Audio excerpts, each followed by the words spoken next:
guys, welcome back to my channel. It's your girl Marche Dominique, and I am not titling this episode whatsoever. We're just gonna get ready with me. We're gonna talk ish, and we're gonna get ready. So I did kind of already start and then I got interrupted, so you're jumping into the get ready with me a few steps after I normally would show you what I would normally show you. So today I just really wanted to kind of be a beacon of hope and a symbol of positivity as we talk about self-help. As we talk, I just wanted to show you how ridiculous I look.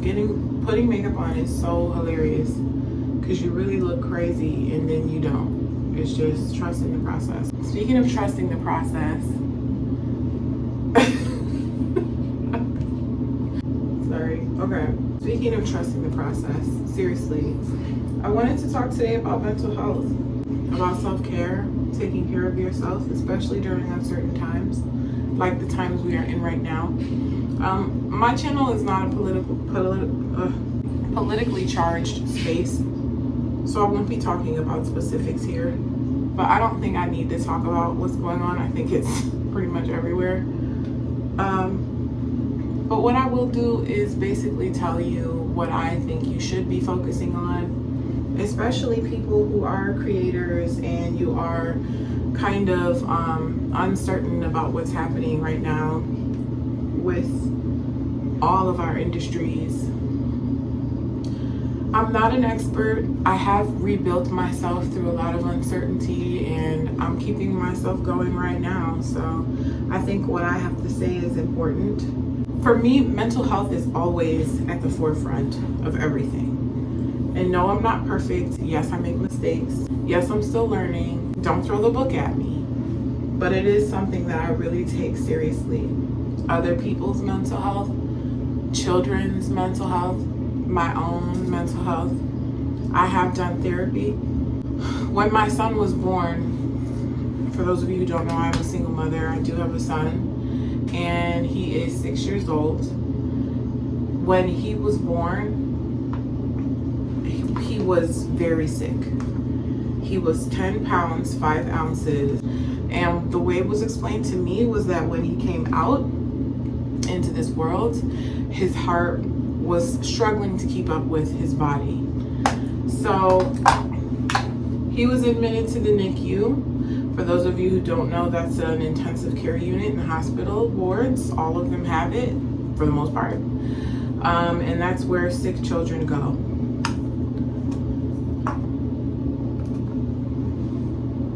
This is actually really hard for me to talk about, and I don't know why I'm talking about it, but I'm just gonna go for it. But you know, I had the unpleasant experience of watching him die for 3 weeks. Trigger warning. I was in the hospital, often alone, watching him. I mean, he was physically thriving. He looked like my little boy. He looked like the face from the sonograms that I had fallen in love with and the ultrasounds. And I didn't know if he was gonna live or not. I would feed him, because you gotta come breastfeed them when your milk comes in. When my milk finally came in, which is what I actually believe saved his life,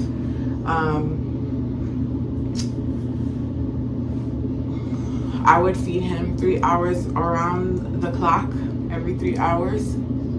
I was pumping, I was doing everything to stimulate growth, and he would eat, go to sleep. I would go to sleep. I come back the next morning. Do I get to take him home today? You guys said I could take him home. Sorry, no.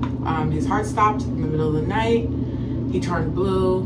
We really couldn't do anything about it, so we just kind of had to stand back and see if he would come out of it on his own. He did, but he's got to stay hooked up to the monitors and machines. We got to do glucose checks.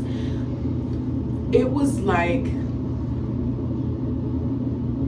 the worst thing that ever happened to me. And I'm sorry that I say this with a smile. I'm very socially awkward sometimes, And when I'm processing deep trauma, I tend to just go to humor because I'm trying to brighten the mood. I'm trying to, find a way to make things happy again. So excuse me if that seems inappropriate, but that's just who I am. And when I think about it, I'm proud that we went through this experience too. So there is some of that in there. Because we've come out on the other side. He's a flourishing young child. I'm flourishing. My business is going to be flourishing even more soon. Things pass. This is why I'm telling you this story. Hard times come and they go. They don't last forever. So I was uncertain in the hospital bed, right? When my son was down the hall, I couldn't be in there with him. I just had to hope he would be alive when I came to check on him in 3 hours. I was so uncertain. And I did all the praying you could possibly do as a new mother when all I really wanted was for my son to come home. All I wanted was to take my baby home and get him off these monitors and these machines and get him out of this hospital garb and put him in his brand new birthday uniform. I wanted to be a mom. I wanted to start the process, but I couldn't because he was not guaranteed to be home with me. It was horrible. So I went into therapy. When he did finally get released and come home, I went into therapy. I was in therapy for 2 years. And I learned what I was going through in the hospital was just one of the things. It was just one of the many things I was struggling with mentally. And I thought going through that and unpacking it all and graduating from therapy was enough. But baby, 5 years later, 2025, I don't know what's going on. I'm not going to bore you with my conspiracy theories because I don't want my channel flagged and I don't want the CIA knocking on my door. I have so much that I'm noticing. I'm a nerd. I like to connect dots. I'm all about pattern recognition and data collection. That's my jam. But I've been doing a lot of it lately and educating myself on what's happening in our economy, and I am in America. And I just, everything I'm learning is just, it's making my mental health suffer. So if I feel this way, I'm sure there are other parents, families, entertainers, entrepreneurs, hardworking middle-class people who feel the same. So number one, put your phone down. Sometimes when you're going through a mental health crisis, you have to put your phone down. Don't put it down for so long that you allow yourself to just kind of fade into misery, but definitely take breaks. Take mental health breaks. Schedule them. I'm going to take 2 to 3 hours off social media. I'm going to take 1 to 2 weeks off social media. I'm not going to search and Google and watch the news. I'm going to check in to stay informed, but I'm not going to overindulge. Sometimes you have to provide boundaries and limits for yourself in what you consume. Step 2, I would say, I kind of touched on it already, but definitely educate yourself. I too am guilty. I'm not assuming that you're guilty of this, but I was guilty of literally never watching the news. And I'm not even going to make it seem like that's a bad thing, because sometimes watching the news is like the worst thing you could do. But I think right now, hold on you guys, there's a hair that's driving me freaking nuts. I'm trying so bad not to curse. I want my channel to be clean. But I swear, baby, I swear like a sailor. Anyway. I think at this time, it's really important to educate yourself. Watch something. Learn a little something about what you missed today, because the events are moving so fast. You have to stay informed. And trust me when I tell you what comes next, you want to be prepared for it. Anyway, back to the eyeshadow. So right now what I'm doing is like a murky kind of, this is my jam. You will always see me wearing black, either clothes and or makeup. I'm all about black. If you didn't know, black is my favorite color. Black and red, but black is my favorite freaking color. So that's what I was saying. Number 2 is educate yourself as much as you possibly can without overwhelming yourself, because it is important to stay informed. And then step 3, I would say, honestly, I think step 3 would have to be what I think cures other people in mental health crises, because we can't all step in and save people, right? I'm not telling you to become a mental health superhero. I'm not even telling myself to do that. I don't think it's possible. Sometimes people suffer, sometimes they struggle, and sometimes they come out of it, sometimes they don't. But what I'm telling you is, as far as aiding the society and becoming a better place for the world, becoming a better place for us and our children to live, no matter who's in charge, we have to make intentional decisions in regards to the way we treat people. I'm gonna dwell on this. I'm actually gonna stop right here because this is enough makeup for a Sunday. It's Sunday right now for me. So, I'm about to get back into bed. But honestly and truly, you guys, if there's anything that you could take from anything I say in this entire video of yap, take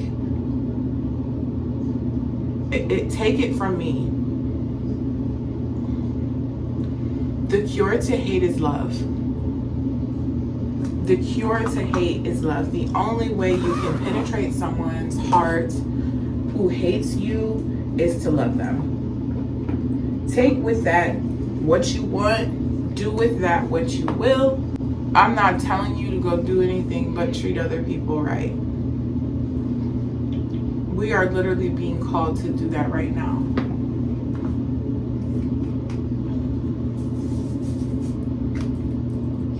Everything is being uprooted, and it's to get your attention.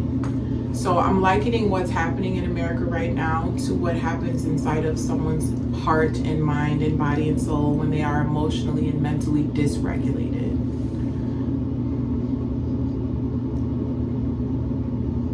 No shade, but tea. No shade, but true tea. When you're dysregulated, it has to come up because it has to get out. How you choose to handle that is of course up to you. But find outlets, find safe, logical outlets, ways to maybe vent, whether it's writing in a journal, talking to a friend. If you like going to church, go to church. If you haven't connected with someone in a long time and you really want to, do that. Find a positive way to put what's happening inside of you to good use. I'm also all about telling your story. I think there's a lot of growth in telling your story to people that you don't necessarily know, because it gives the opportunity for you to make connections and for you guys to both come together and share experiences, which is what I think actually helps generations that come next to know what to do in certain situations, because we're sharing. We're connecting with people outside of us and we're sharing. These are all things that I would like to see in my 2025, not just in what I'm creating for myself and my family, but for what I want everyone else to create for theirs. Hey, Mommy! Full airplane all by himself. I didn't help at all. You did so good. It's like one of those airplanes of one of those games. Yeah. Or they go like a fighter jet. Yeah. Yes. I love it, sweet man. Wait, show them again. I will show them again. Look, guys. Do you see that? Boeing, watch out. SpaceX, watch out. Amen. Okay. So, back to what I was saying, because it's a really big point. And it's really something that I have to actively remind myself, because I have a tendency to kind of shut the entire world off. When I'm in a space or when I have something going on that is bigger than me, I take it that way and I shut everything down. And I'm learning you cannot progress that way at all. You actually will not get anywhere in life if you do that because you need everyone around you and their experiences to help you through yours. So reach out to someone. If you see a stranger on the street, don't profile them. Wish them well, send them blessings, or just don't say anything at all. We also don't have to speak. We don't have to make connections if we're not in the space, or if we're not mentally well enough to. If we're going to be harmful to others, definitely keep that inside. You don't spill that out. You don't spill that out. I don't do that either. I may shut things down, but I don't go around seeking to rub my badness off on other people. Don't get me started. The point is, the world is in a space where it needs healing. It needs good examples of what and what not to do. It's kind of like when you lose your way, the world has lost its way. And I feel like something we can do to harness and bring it all back in is to start with self. So please spend all of your days being intentional in the energy that you carry. Set boundaries where needed. Take space, take breaks, and take rest. Just because you're taking a time out does not mean you're losing, does not mean you're failing. You will get back to it. It will always be there. The hustle will always be there, and it will never stop. But we need people to take care of home. When you look at others, do you see yourself in them? When you see yourself, are you angry at what you see? Are you projecting? Or are you being kind and are you being humane? Let's literally make that decision intentionally every morning. Cheers and ashe.